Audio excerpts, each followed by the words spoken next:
I just wanted to share my birds that I made. I love them. I think they came out so cute. I think they would be great on top of a bookcase, a pile of books.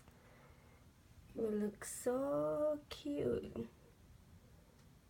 Just in the coffee table or on the desk. So adorable. I love them. And of course, you can put them whichever way because they look like this and like this. So cute. And then they just stand it up. So adorable.